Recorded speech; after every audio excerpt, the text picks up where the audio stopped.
Pretty much, I was at home. We were all at home taking care of the kid. We were just kind of like a normal day, just watching TV.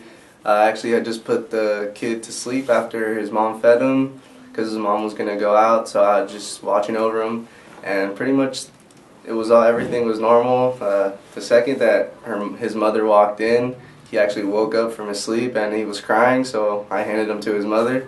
And I went back to my room just like normal, and then I just heard like frantic yells for me to come out, and I didn't know what was going on. I thought it was my mom was sick because she was sick at the time, so it was kind of a coincidence. My mom is sick. One of her other babies was having a stomach ache, and then the little baby had just woken up. So I guess it was the little kid, and she tells me that his eyes were rolling back and that he wasn't really acting normal. He wasn't breathing right.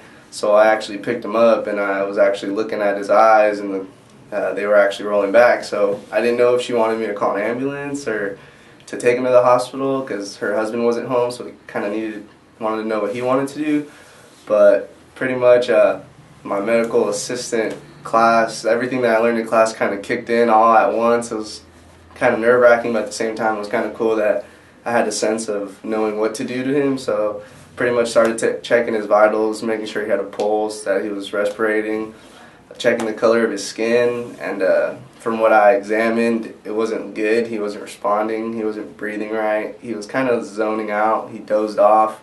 He was breathing. I would move him. I would give him signs for him to look at me, and he just wasn't responding to anything. He was kind of wheezing and coughing. So pretty much at that point, I got on the phone with 911. They transferred me over to the fire department, and from there, I pretty much told them what was going on. I told them that I was going to school for a medical assistant. I had somewhat knowledge of what to do. At that point that I'm on the phone with the paramedics, he actually stopped breathing, and it's pretty cool. No, it wasn't cool that he stopped breathing, but the fact that I had taken a CPR class already and I was certified to do that, I actually had to take action, and I started performing CPR on him. Luckily, I only, because it's kind of nerve-wracking, he's only 5 months old, I didn't want to hurt the kid, and it was my first time doing it besides on like a dummy, so I was kind of nerve-wracked, but I knew for the cause I had to do it. So started performing it. I got through about one cycle, and luckily after the first cycle of the CPR, the paramedics actually came in. They actually were really shocked that I knew what I was doing. They didn't really think they were going to just come into a home where someone knew what they were doing, and at that point I actually got him to start breathing, and then the paramedics kind of took over and started, since by the time they came in he woke up, so they didn't have to do CPR. They started checking him. When we were on the phone, it was pretty cool that I was the one asking the questions, not them. I was telling them that he had a pulse, that his respirations were pretty frantic. They were short and big. His skin color was turning blue, or he was pale. His lips, I already knew that they were going to ask me what color his lips were turning, to hold the baby upright so that he can get airway. And pretty much at that point they came in and they took over, and I kind of watched and just examined. Maybe I could learn some more things about what they were doing. And they pretty much just congratulated me and told me that I was really lucky to know what I was doing, because at any moment that could have went really bad.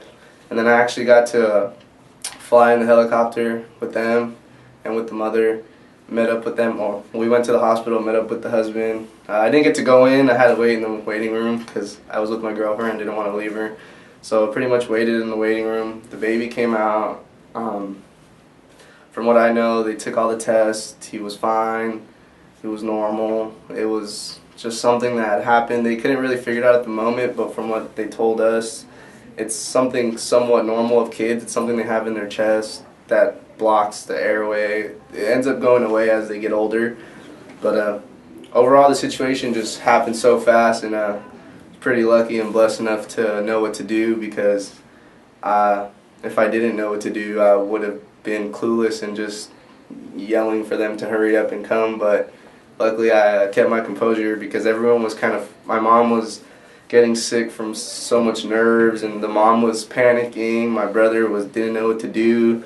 And some people make fun of me, like, oh, you're going to school for medical assistant, you're a guy and stuff, but like, if I wasn't there, then what would have happened, Like, so I'm kind of happy that I did know what I was doing, and that I actually helped someone in my family, and knowing that I'm doing this for my school and that I'm pursuing this, that I know that I'm actually going to be helping people not just when I'm at work, but if something were to happen, a situation outside of work or at home, that I can actually take action until ambulance or someone gets there to keep the situation stable.